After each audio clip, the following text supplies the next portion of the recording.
the sum of first two terms of a GP is 5/3 and sum to infinity of the series is 3. मतलब क्या दिया हुआ है, S2 का value दिया हुआ है विच इज 5/3 और S इन्फिनिटी दिया हुआ है विच इज 3. अब Sn का फॉर्मूला हमें पता है, राइट?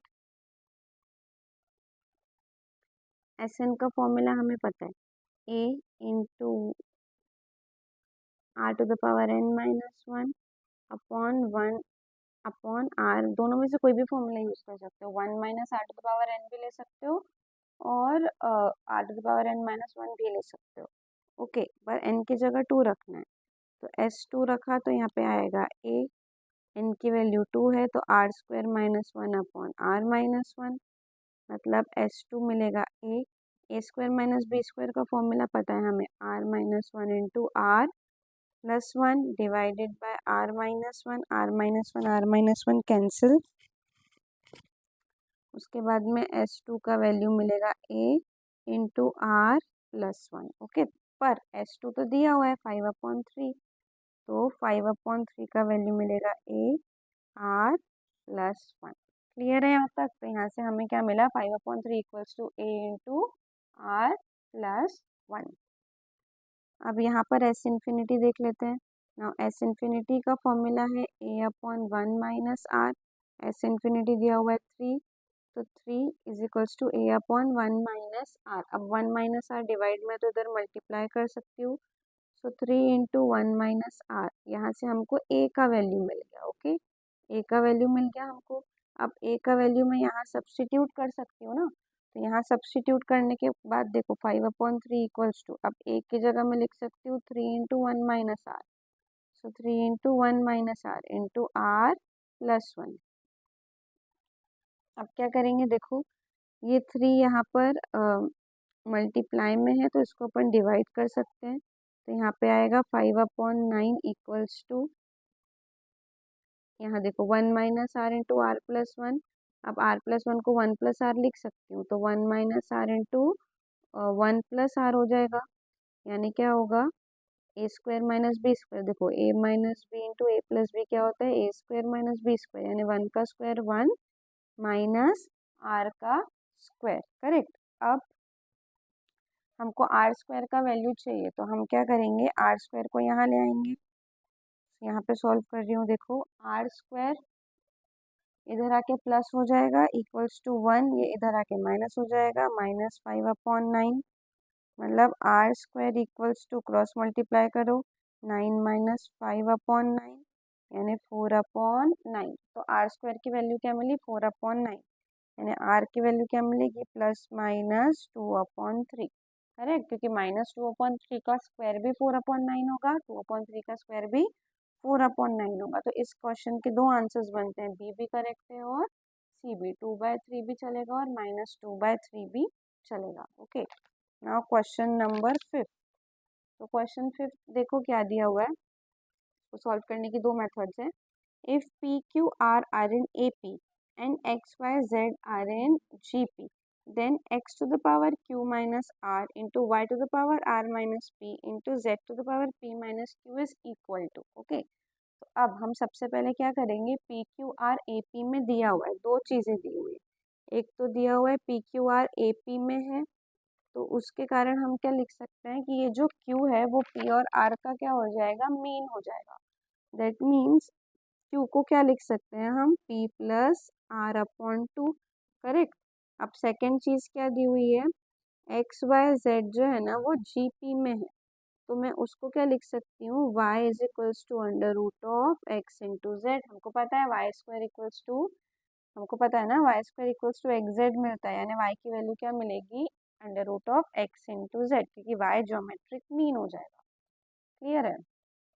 तो हमको वैल्यू किसकी पूछी है, देखो x to the power q minus r into Y to the power r minus p into Z to the power p minus q, इसकी वैल्यू पूछी है हमको. तो हम क्या करेंगे, जहाँ पर भी q है उसकी जगह ये लिख देते हैं और जहाँ पर भी y है उसकी जगह under root of X Z लिख देते हैं. सो नाउ x, यहाँ पर q है ना तो q की जगह क्या लिखना है हमको, p प्लस r/2. करेक्ट। अब यहाँ पर देखो y दिया हुआ है, तो y की जगह क्या लिखना है हमको, under root of x into Z, और इसके पावर में r माइनस पी है तो r minus P, z as it is, पर p भी एज इट इज ही लिखना है, पर q की जगह क्या लिखना है मुझे, p plus r upon to. Clear है यहाँ तक? कुछ भी नहीं किया, ज्योमेट्रिक मीन्स के हिसाब से y की वैल्यू और अरिथमेटिक मीन के हिसाब से q का वैल्यू को पुट कर दिया। अब देखो, अब इसको हम लिख सकते हैं x to the power p plus r by two, इसको कुछ नहीं करना है। यहाँ पे देखो x into Z two root है, तो मतलब x इंटू जेड के पावर में क्या आएगा, हाफ आएगा, और साथ ही साथ मल्टीप्लाई में क्या है, r माइनस पी, रूट मतलब पावर में 1/2 होता है, राइट।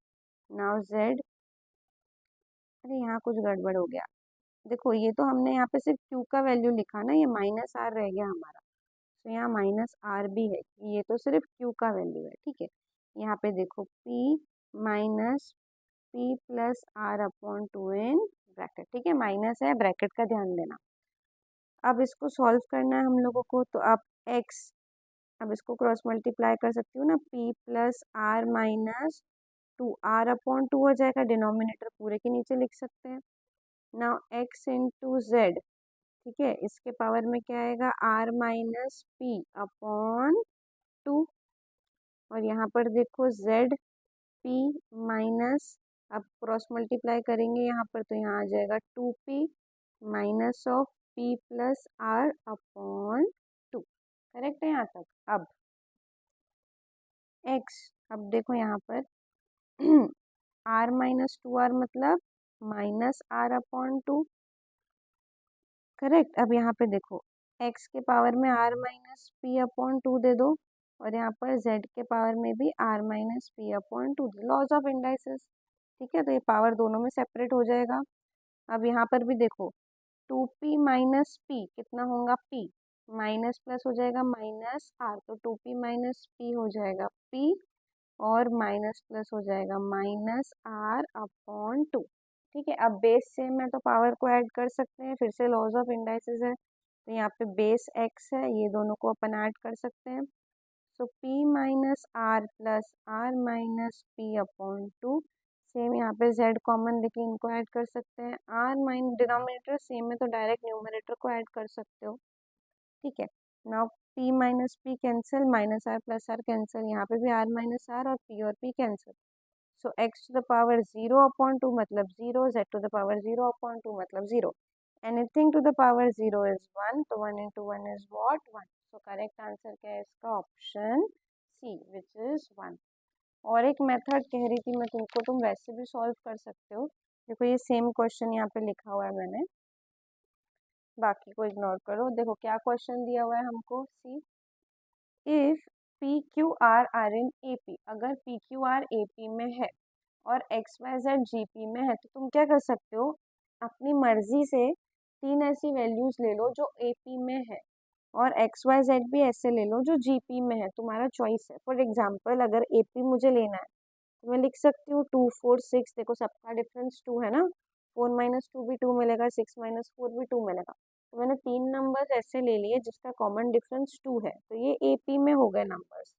और सेम यहाँ पे जीपी में लेना है, तो मैं 2 4 8 ले लेती हूँ, क्योंकि देखो 4 divided by 2 will be 2, 8 divided by 4 will be 2, तो यहाँ कॉमन रेशियो सेम है, तो ये तीन नंबर्स ले लिए मैंने जो कि क्या है जीपी में। तो एपी के लिए पी क्यू आर दिया था, तो जहाँ जहाँ एपी लेना है पी क्यू आर, वहाँ पे मैं पी की जगह 2, क्यू की जगह 4 और आर की जगह 6 पुट करती हूँ। और जीपी में एक्स वाई जेड का है, तो जहाँ एक्स है वहाँ 2, जहाँ वाई है वहाँ 4, और जहाँ जेड है वहाँ 8 रखती हूँ, और इसमें वैल्यू पुट करके चेक करती हूँ कि आंसर क्या आता है, क्योंकि ये तो सारे ऐसी कंडीशंस के लिए ट्रू होना चाहिए ना, तो हमने हमारी मर्जी से कोई भी तीन एपी में टर्म्स ले लिए, और सिमिलरली कोई भी तीन जीपी में टर्म्स ले लिए, और वहाँ पुट किया, तो भी हमारा आंसर करेक्ट आना चाहिए, तो ये आप कुछ भी रख सकते हो, तुम बस सॉल्व करते आना चाहिए। अब देखो x to the power q minus R, y to the power r minus P, z to the power p minus q को सॉल्व करते हैं। x मतलब क्या है 2, q माइनस r यानी 4 माइनस 6, देखो ये q और r की वैल्यूज है ना, तो 4 माइनस 6 मतलब माइनस 2। अब y की वैल्यू क्या है 4, R minus P, R is what 6 minus P 2, 6 minus 2 यानी 4, जेड, जेड यानी 8, ठीक है, पी यानी 2, 2 माइनस 4 यानी -2, ठीक है। अब इसको सॉल्व करेंगे। अब 4 to the power 4 as it is, minus नीचे आके पॉजिटिव स्क्वायर हो जाएगा और यहाँ पे भी क्या हो जाएगा, 8 का स्क्वायर हो जाएगा। इसको तुम कैलकुलेटर से भी कर सकते हो, अदरवाइज ऑल्सो। देखो यहाँ 4 टू द पावर 4 है, ये 2 का स्क्वायर क्या होता है, 4 होता है, करेक्ट। अब ये 8 को मैं लिख सकती हूँ 4 का स्क्वायर, ये 8 को 4 का स्क्वायर लिखा, पर ऊपर और एक स्क्वायर है वो भी लिख सकते हैं हम लोग, राइट। तो यहाँ पे क्या आएगा, 4 टू द पावर 4, नहीं 4 का स्क्वायर नहीं होगा, सॉरी, ये 8 को लिख सकती हूँ मैं 4 इंटू 2, 8 को क्या लिख सकते हैं, 4 इंटू 2। अब यहाँ पे 4 एज इट इज कर लो, 4 इंटू 2 का स्क्वायर यानी 4 का स्क्वायर इंटू 2 का स्क्वायर, 2 का स्क्वायर भी क्या होता है 4। तो यहाँ 4 के पावर में देखो 4 4 आ गए ना, तो 4 to the power 4, 4 to the power 4 cancel, answer है 1। ये सब नहीं भी जम रहा है तो कैलकुलेटर से 4 टू द पावर 4 निकाल लो, ये सब निकाल लो, डिवाइड कर लो, आंसर 1 ही आएगा। ओके। नेक्स्ट अभी 6th क्वेश्चन, सब क्वेश्चन नंबर 6 कर लेते हैं हम लोग। देखो क्या दिया हुआ है, the sum of 3 numbers in GP is 70 if two extremes, extremes मतलब एंड पे यानी शुरुआत में और लास्ट पे, if two extremes are multiplied by 4 and the mean is multiplied by 5 यानी मीन यानी middle number, right, the products are in AP, ठीक है। तो बोल क्या रहे हैं कि सम ऑफ 3 numbers in GP, ये जो 3 numbers हैं ये GP में है, होने चाहिए और इनका सम 70 होना चाहिए। तो पहले तो जो GP में नहीं है उसको निकाल देते हैं ऑप्शंस को। तो अगर तुम ऑब्जर्व करोगे ना तो ये नंबर्स जीपी में नहीं है, फर्स्ट ऑप्शन। देखो 18/12, 18 डिवाइडेड बाय 12 करोगे तो 1.5 मिलेगा, और 40 डिवाइडेड बाय 18 करोगे तो तुमको 2.2 समथिंग मिलेगा। तो फर्स्ट ऑप्शन तो जीपी में ही नहीं है, तो उसको तो चेक ही नहीं करना है। अब सेकेंड और थर्ड ऑप्शन देखो, 20 divided by 10 is 2, 40 divided by 20 is 2, तो ये कॉमन रेशो मिल रहा है, तो ये जीपी में है। 20 डिवाइड बाय 40 1/2, 10 डिवाइड बाय 20 1/2, तो ये दोनों भी जीपी में है, तो इसको चेक करना पड़ेगा। अब देखो इसको अगर तुम चेक कर रहे हो तो क्या बोल रहे हैं कि इनका एडिशन, हाँ तीन दोनों का एडिशन 70 है, तो ये कंडीशन भी दोनों सेटिस्फाई कर रहे हैं। इफ टू एक्सट्रीम्स यानी इन दोनों एंड पॉइंट्स को तुम मल्टीप्लाई कर लो 4 से, तो अगर 10 को 4 से मल्टीप्लाई करोगे तो 40 आएगा, 40 को 4 से मल्टीप्लाई करोगे तो 160 आएगा, और मिडल टर्म को मल्टीप्लाई करना है 5 से तो आएगा 100, 20 इंटू 5 आएगा 100। तो ये एपी में होना चाहिए, तो ये एपी में है। 100 माइनस 40 कॉमन डिफरेंस क्या है 60, और यहाँ पर भी 160 में से 100 डिवाइड माइनस करोगे तो क्या मिलेगा 60, तो कॉमन डिफरेंस सेम है, मतलब ये एपी में है। अब सेम यहाँ पे करके देखते हैं।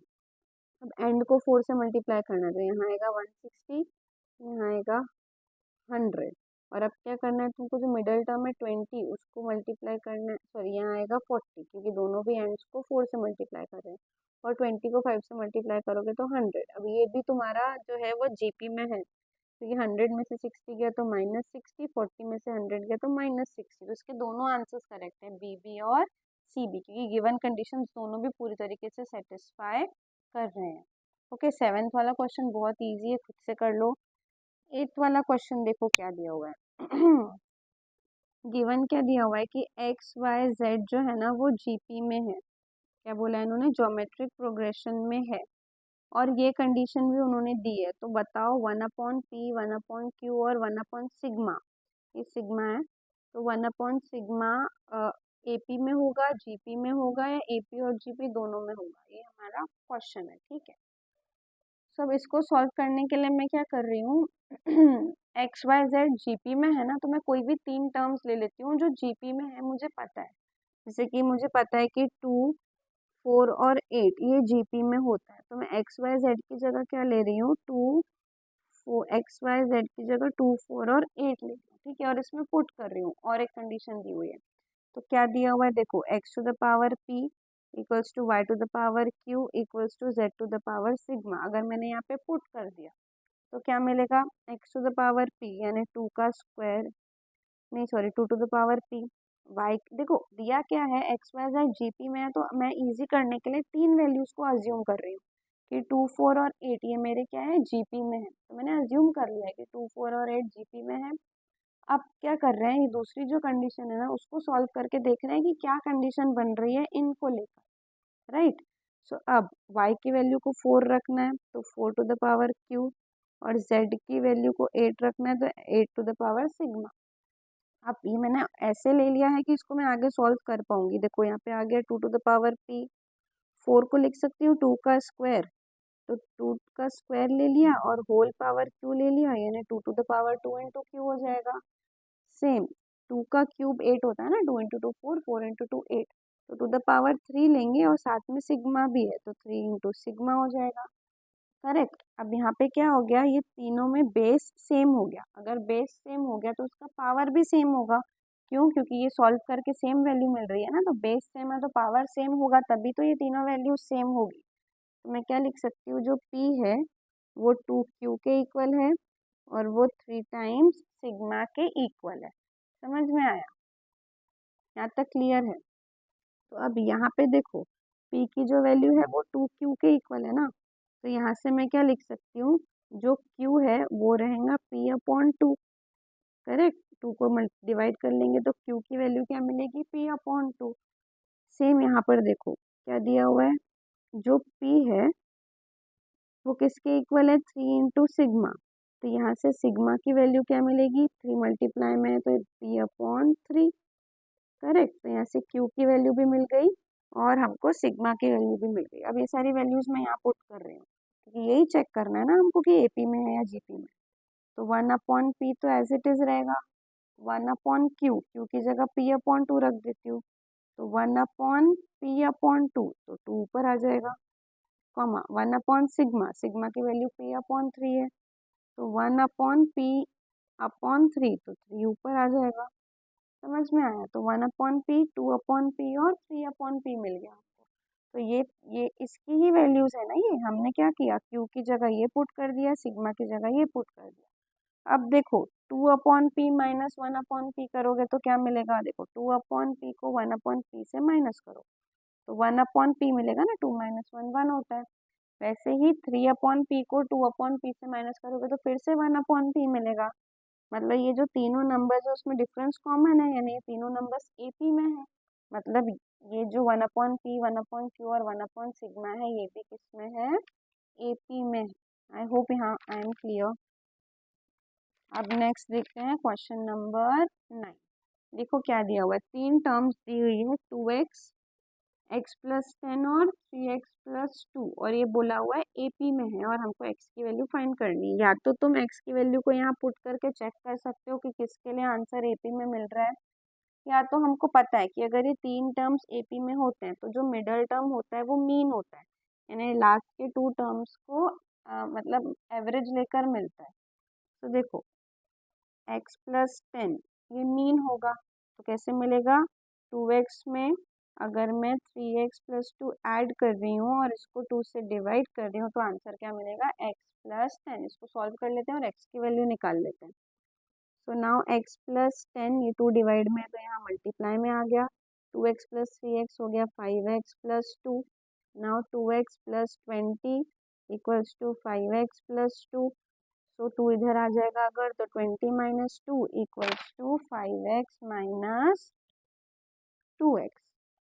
तो 20 - 2 is 18, 5x - 2x is 3x, so 3x is equals to 18, so x is 18/3 which is 6। तो करेक्ट आंसर इज ऑप्शन 6। तुम ऑप्शंस के थ्रू भी जा सकते हो, मतलब यहाँ पे 6 रख के देखो, तो यहाँ 6 रखोगे तो 12 मिलेगा, इधर 16 मिलेगा, 6 3 ज़ा 18 + 2 20 मिलेगा, फिर वो तीनों नंबर्स AP में हो जाएंगे। तो इस तरीके से भी इसको सॉल्व कर सकते हैं। ना क्वेश्चन 10 देखो, ए AM के लिए दिया हुआ है, तो A जो है ना वो एरिथमेटिक मीन है, ठीक है, 2 पॉजिटिव अनइक्वल क्वांटिटीज का, और x और y है वो क्वांटिटीज, ओके। और ये जो g है वो ज्योमेट्रिक मीन है। तो मैंने आपको बताया है कि अरिथमेटिक मीन हमेशा ज्योमेट्रिक मीन से ग्रेटर होता है, पर कब, जब x और y इक्वल ना हो। जब x और y इक्वल होते हैं तो उस केस में AM और GM इक्वल हो जाता है, पर यहाँ पे उन्होंने क्लियरली बताया है कि क्वांटिटीज इक्वल नहीं है, राइट। तो AM और GM इक्वल वाली कंडीशन नहीं आएगी, सिर्फ क्या बोलेंगे, अरिथमेटिक मीन ज्योमेट्रिक मीन से ग्रेटर है।